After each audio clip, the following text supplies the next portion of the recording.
Alright, we have a chunk of interesting reveals out of V-Jump, and we actually have Rush Duel rules as well for you guys this video. So, let's talk about really all the new cards that I've just kind of missed here. So, Dazzling Lunar Dragon Celagri.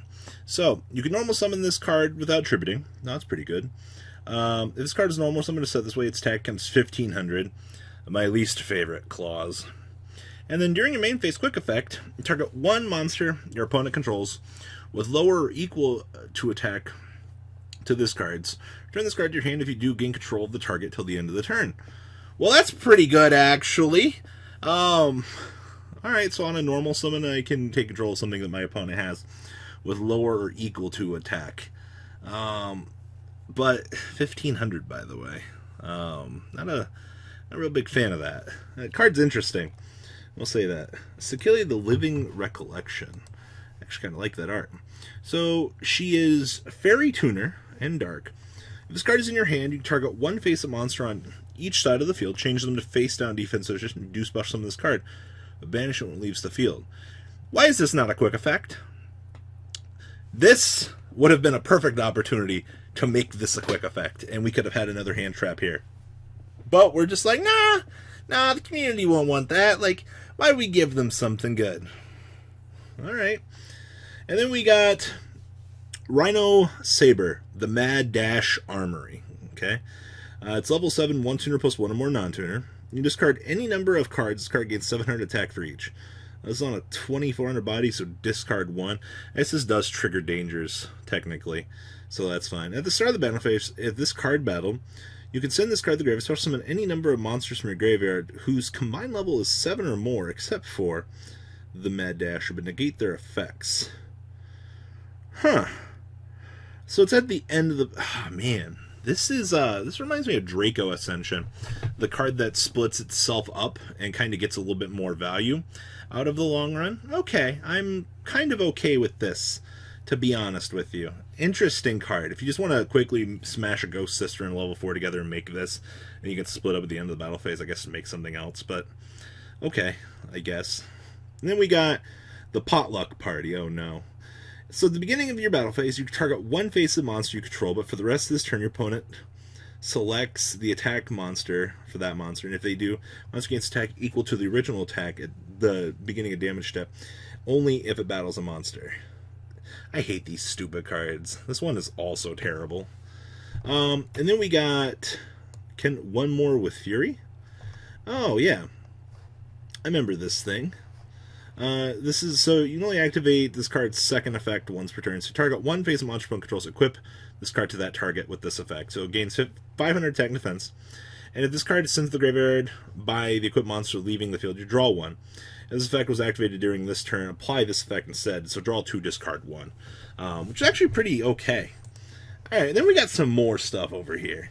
I'm kind of happy that we got some other back end over here. So we got Altergeist Fijala Alert. So when an Altergeist monster is linked summoned to your field and this card is in your hand, you can target one linked monster on the field, except the summoned monster. Special summon this card from your hand to your zone that card points to. Also, that card is treated as an Altergeist monster for the rest of this turn. We got another extender for this deck. It's kind of nice to see that they're building on giving us more extenders for the most part, but okay. Let's see what we're doing here. Morph King Style Go. So, this card is no more special summon. You can target one other fiend monster on the field. This card's level becomes that monster's level, and if it does, gain 200 life points. 200 life points times its level. You cannot special summon from the extra deck for this turn except for Synchro monsters. What is... Okay. During your main phase, you can special summon one fiend monster a lower level than this card from your hand. Huh. I don't... Is this a good card? Because, like, it's fiend support for extenders. I don't know. This kind of feels like gimmick puppet support, almost, but, like, I don't think it really is. Burning Soul. Alright. So, if you control a level 8 or higher Synchro monster. Alright, so start as a dragon, all of them. Add one card from your graveyard to your hand except for Burning Soul, and immediately after this effect resolves, synchro summon one monster using monsters you control as material. For the rest of this turn after this card resolves, your opponent cannot target synchro monsters on the field with card effects. This is a quick play, by the way.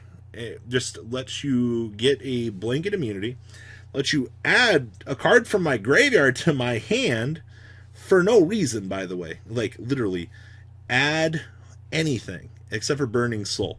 And then you gotta apply a synchro summon immediately afterwards. This card is good for what it actually does.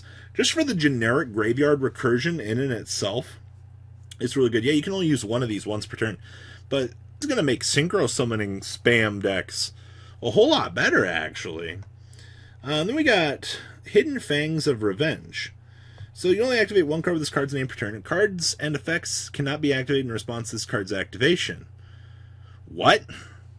When a monster declares an attack, destroy 2 set cards you control, and if you do, negate the attack. Then if a monster or monsters was among the destroyed cards, destroy as many cards your opponent controls as possible whose attack is less than or equal to the defense of one of those monsters, and if you do, it becomes the end phase of this turn. Okay, that's interesting. We have a card that forces the end phase if I'm setting cards. Huh, that's kind of interesting. Pendulum Transfer. Target up to 2 pendulum monsters you control. Place them in your pendulum zones. What if I have pendulum cards in my pendulum zones then? Isn't the card worthless then? Then we got the Icebound God. Huh. If there are 2 or more water monsters on the field, target one face-up monster your opponent controls. It cannot attack, and its effects are negated while it remains on the field. If you level 5 or higher water monsters, normal special summon to your field while this card is in your graveyard, set this card to your field, but banish it when it leaves the field. Huh. A nice little blanketing negation, I guess, for the most part. Okay.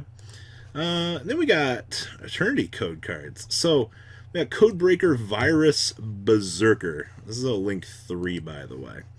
2 monsters, including a Codebreaker. So when this card is special summoned, and it is co-linked, you can special summon up to 2 Codebreakers from your hand or graveyard to a zone that this card points to on either side of the field. And then during the main phase, you can destroy a number of spells and trap cards your opponent controls up to the number of linked Codebreaker monsters your opponent controls. Alright. It's pretty alright. Interesting Codebreaker archetype. But this is what we care about. We got another waifu. Oof. Traptrix Aromists. 2+ level 4s. So it's unaffected by trap effects while it has an Xyz material. You can detach 2 materials from this card, special summon 1 level 4 or lower plant or insect monster from your graveyard. Should have been from the deck! And if this card effect makes an opponent's if your card effect makes an opponent's monster leave the field, since the graveyard banish it, you can detach one material from this card, target one of that monster special summon to your field.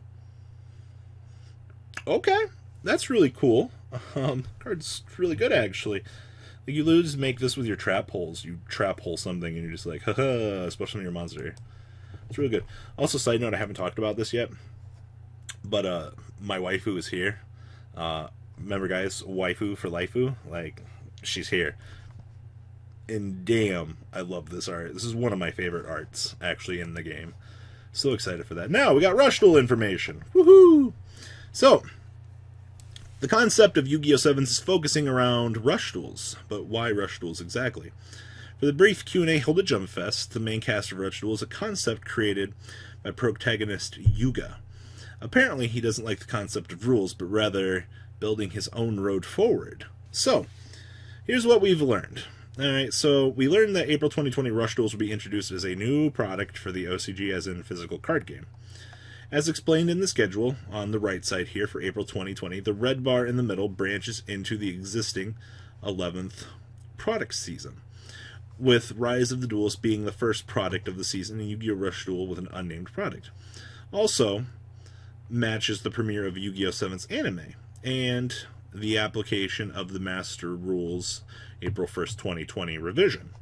So your 3 characteristics of Rush Duels, as they explained here. So, uses specialized cards, new cards that are easy to interpret, and very attractive are introduced, which we talked about the troll face here, by the way.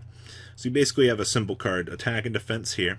You got Sonic's coins going up here. His level is introduced here. You got the attribute, you got this, and you got slightly more art available. Alright? continuous summoning. You can summon any number of monsters per turn, and there's a mass drawing each turn that you draw to your hand becomes 5. So the second point the stream clarified, for example, under the existing rules, you're only allowed 1 normal or set per turn. And a rush rule, as long as you have monsters in your hand, you can keep playing as many as you want.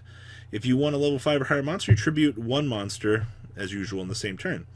The third point replenishes your hand after playing several monsters to your hand by drawing cards in each of your turns until your hand size becomes 5. So basically, Rush Duel is this fun little concept that they're going to bring to the side. I don't know how they're going to do this competitively. We'll have to wait and see, because they are not deviating off of the current set. As you can see here, we are supporting this, and we're going to continue to support this for a while. So yes, regular Yu-Gi-Oh! Still is going to exist.